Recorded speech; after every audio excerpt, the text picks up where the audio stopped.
mulai mengintai Anda. Dari arah belakang Anda, samping kiri, samping kanan, bahkan jauh dalam hutan yang ada di atas sana. Dan Lihat tulang.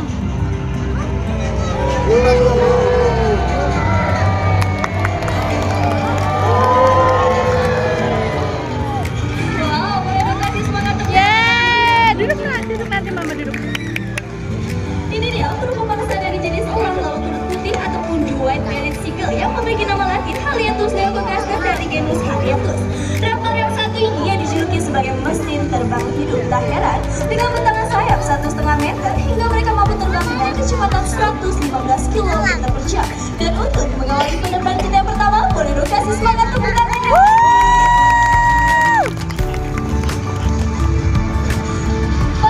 Apabila musim berkembang biak telah tiba, mereka membuat sarang di atas pepohonan yang cukup tinggi yang tidak jauh dari perairan dengan mempergunakan setumpukan ranting-ranting pohon kering dan dedaunan sebagai bahan dari sarangnya.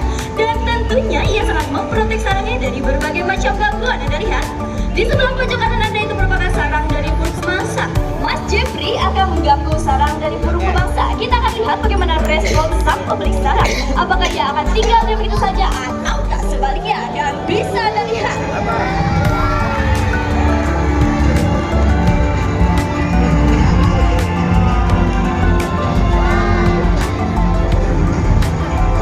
Dan ia pun sedang mengintai daerah teritorialnya terlebih dahulu.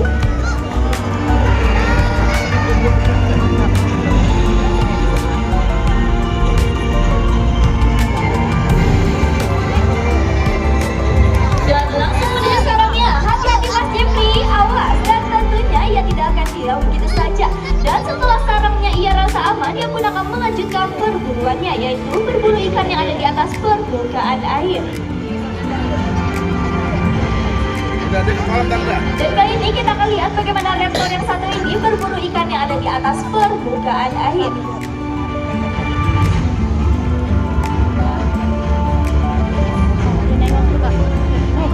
Dia mau terbang lagi kak? Here we go and action. Boleh dong kasih semangat tangannya lagi.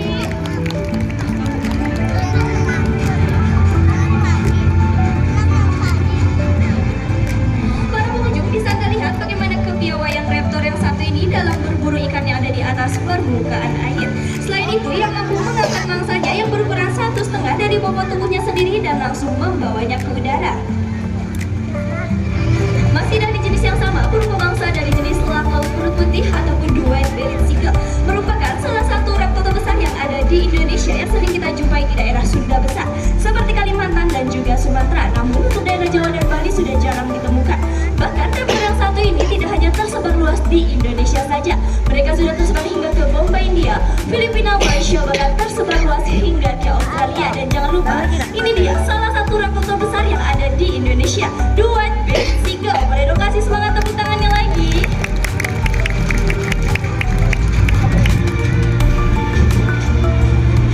Oke para pengunjung, biar tambah semangat, saya mengajak satu orang laki-laki dewasa untuk berpartisipasi dalam presentasi ini. Yang mau langsung maju ke depan silakan. Karena saat ini burung pemangsa akan hinggap di atas kepala Pak David. Burung pemangsanya 10 kali lebih besar daripada burung pemangsa yang tadi ya. Ditahan Pak David. Wow. Silakan diambil gambarnya. Apabila burungnya betah, dititip sampai presentasinya berakhir. Hati-hati yang di sana. Oke Pak David, sudah selesai. Gimana perasaannya? Aman ya? Oke, boleh saya minta topinya kembali? Pak David jangan dulu duduk karena Pak David sudah berani maju. Saya ada hadiah voucher menginap gratis di Taman Safari Indonesia. Silakan yang diajak keluarganya ya Pak David ya. Tapi nanti bobonya di kandang buaya, bobonya sama. Oke, saya ada hadiah. Boleh duduk kembali dong. Boleh dong kasih semangat tepuk tangannya dulu. Sama-sama dengan Anda.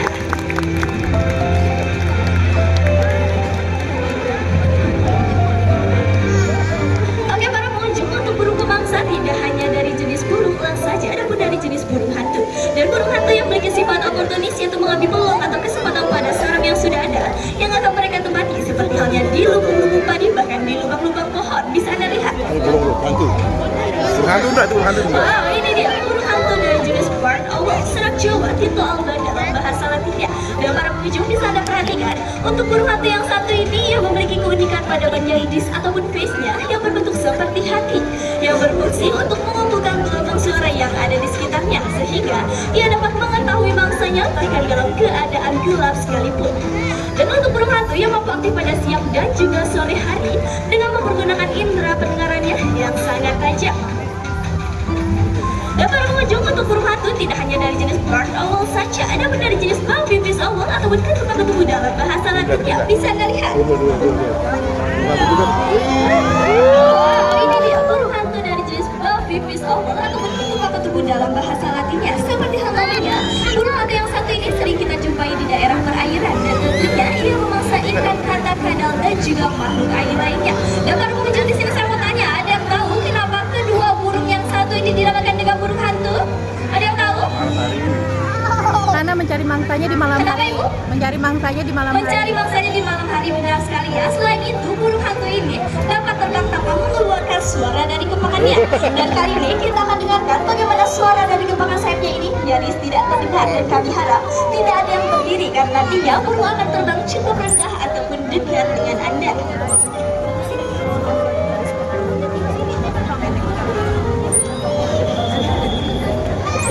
Wow, apa ada terdengar suara dari kepakan sayapnya? Ada yang terdengar kan? Enggak ya, karena burung hantu ini dilengkapi dengan apa, Mas Jeffrey? Dilengkapi dengan jubah. Jubah ini berbentuk seperti sisir yang berada di kedua belah ujung sayapnya yang berfungsi untuk membiarkan frekuensi suara, sehingga ketika sedang melakukan aktivitas terbang, suara dari kepakan sayapnya ini nyaris tidak terdengar. Datang dan pergi senyap, layaknya seperti hantu. Dan untuk kedua burung hantu beserta kipernya, udah kasih semangat tepuk tangan yang lagi. Karena dia senyap. Oke para pengunjung, di sini saya mau tanya, masih semangat semuanya? Masih pada mau dilanjut gak? Adik-adiknya mau dilanjut gak? Lanjut ya, kini tiba saatnya kami memperlihatkan kepada Anda bagaimana sisi kebiasaan dari burung-burung hornbill, burung endemik Indonesia yang jarang kita jumpai di negara-negara lain. Bisa Anda perhatikan? Di sebelah pojok kanan Anda itu merupakan sarang dari burung hornbill, dan dapat Anda perhatikan ada sedikit paruh yang keluar. Dan bisa Anda dengarkan? Itu merupakan suara sang anak yang berada di dalam sarang. Bagaimana dengan induk yang jantan, bahwa induk betina dan anak yang berada di dalam sarang sudah mulai merasa lapar. Daripada induk sang jantan saat ini berada, sejauh-jauhnya induk jantan meninggalkan sarang, ia tidak akan lupa kepada induk betina dan juga anak-anaknya. Dan bisa Anda lihat, sang jantan pun langsung menghampiri sarangnya, memberikan suplaian makanan yang ia taruh di dalam perutnya melalui lubang sarang yang telah ia sisakan. Beginilah proses penyuplaian makanan induk jantan kepada induk betina. Dan apabila musim berkembang biak telah tiba, induk betina akan masuk ke dalam lubang sarang dan menutupi lubang sarang dengan menggunakan air liur, kotoran beserta lumpur, dan menyisakan sedikit lubang untuk tempat penyuplaian makanannya. Dan para pengunjung, untuk burung hornbill ini yang memiliki perkawinan yang bersifat monogami murni. Apabila salah satu pasangannya mati, maka salah satu pasangan yang lain akan hidup menyendiri dan sulit pindah ke lain hati. Cece. Dan apabila bulu sang anak mulai tumbuh dan mampu untuk terbang, induk betina akan mendobrak tutup sarangnya sedikit demi sedikit mempergunakan paruhnya yang sangat kuat. Bisa Anda perhatikan? Tutup sarangnya pun mulai didobraknya, dan sang anak pun mulai terlihat dan tak sabar untuk melakukan aktivitas terbang untuk yang pertama kalinya.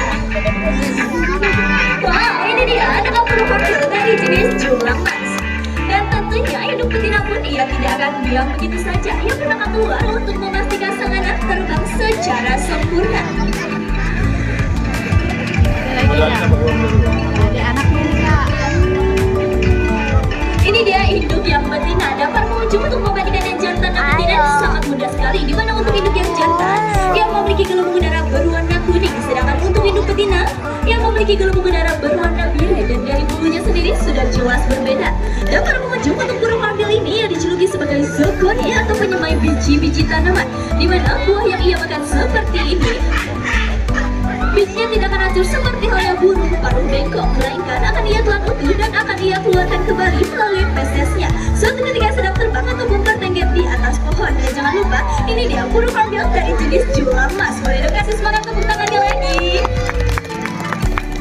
Oke para pengunjung, untuk burung hornbill tidak hanya yang bergerak sedang saja, kami pun akan memperlihatkan kepada Anda bagaimana burung hornbill terbesar yang ada di Indonesia. Arahkan kembali pandangan Anda ke arah hutan yang ada di atas sana.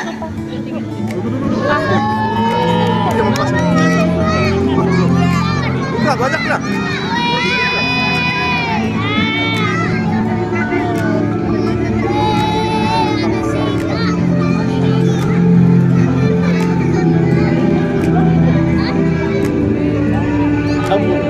Sudah melakukan aktivitas terbang 3 ekor sekaligus. The Rhinoceros hornbill ataupun burung perangkuk badan. Burung yang sangat diagungkan oleh masyarakat suku Dayak. Hal itu dapat dibuktikan apabila wanita suku Dayak beranjak dewasa, ia akan ditato di bagian tubuh, lengan dan juga kakinya dengan membentuk paruh rangkong badan. Hal itu melambangkan kesucian dan juga kesaktiannya. Dan para pengunjung, untuk membandingkan yang jantan dan betina itu sangat mudah sekali. Di mana untuk induk yang jantan ia memiliki bola mata berwarna merah, sedangkan untuk induk betina yang saya pegang ia memiliki bola mata berwarna putih. Dan seperti inilah sisi kebiasaan dari burung-burung hornbill. Berbeda dari burung pemangsa, di mana burung pemangsa ia akan mengintai mangsanya di udara dan tanpa harus berhenti ia pun akan langsung memakan mangsanya di udara. Dan kali ini kita akan lihat tenggorokan burung pemangsa dari jenis elang borneo. Look up there, Dobra Minika. Ini dia dari jenis elang borneo yang memiliki nama latin. Di suatu kawasan masih terlihat aktivitas dari burung-burung pemangsa, menandakan bahwa kawasan tersebut masih terjaga kelestarian alaminya. Namun sebaliknya, apabila di suatu kawasan sudah tidak lagi terlihat aktivitas dari burung-burung pemangsa, menandakan bahwa kawasan tersebut sudah tidak lagi lestari. Mari kita jaga, rawat dan lindungi mereka seperti halnya teman terdekat yang ada di antara kita. Namun menjaga dan merawat mereka tidak perlu memeliharanya di pekarangan rumah. Cukup biarkan mereka terbang bebas seperti di habitat alam aslinya. Seperti halnya burung Garuda, dan selama ini masih banyak orang yang beranggapan bahwa burung Garuda adalah burung mitos belaka. Namun burung Garuda itu ada. Burung yang nyata namanya itu burung elang Jawa ataupun Jaguar Hokkaido yang memiliki nama burung apa ini? Flamingo kan ya?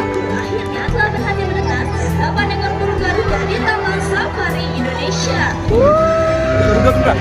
Garuda tuh ini pegang tuh.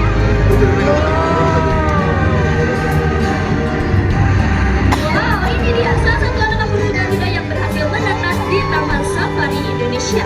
Karena dari tahun 2017 hingga saat ini kami telah berhasil mengembangbiakan burung Garuda di luar habitat alam aslinya. Dan tentunya kami sudah melihat akan pelepasliaran burung Garuda hasil penangkaran Taman Safari Indonesia dan atas kerjasama dari Pemdas Melting. Dan bila Anda ingin ikut serta dalam pelestarian satwa-satwa ini, jadilah Anda sebagai customer setia Taman Safari Indonesia dan jadikan Taman Safari Indonesia sebagai destinasi wisata Anda, keluarga dan juga kerabat. Karena di sini kami Taman Safari Indonesia merupakan lembaga konservasi ex situ, di mana kami mempunyai fungsi dan tugas untuk menjaga, merawat dan melindungi satwa-satwa endemik Indonesia maupun eksotik dunia agar terhindar dari kepunahan dan anak cucu kita dapat menjumpai di masa depan kita nanti. Dan jangan pernah biarkan mereka semua punah. Apa kita mau mereka semua punah? Tidak. Apa kita mau mereka semua punah? Tidak. Tentu saja tidak, karena sekali mereka punah tidak akan pernah tercipta kembali. Mari kita tumbuhkan rasa kepedulian kita terhadap satwa dan juga alam. Karena kalau bukan kita, apalagi kalau bukan dari sekarang, kapan lagi? Kita peduli semua satwa pun pasti akan lestari. Save our planet and save our wildlife. Cukup singkat, perjumpaan kita pada kesempatan siang hari ini. Sampai jumpa di lain kesempatan. And bye-bye. See you next time. Dadah. Bagi para pengunjung di sini kami ucapkan terima kasih. Bagi para pengunjung yang sudah menyaksikan presentasi dari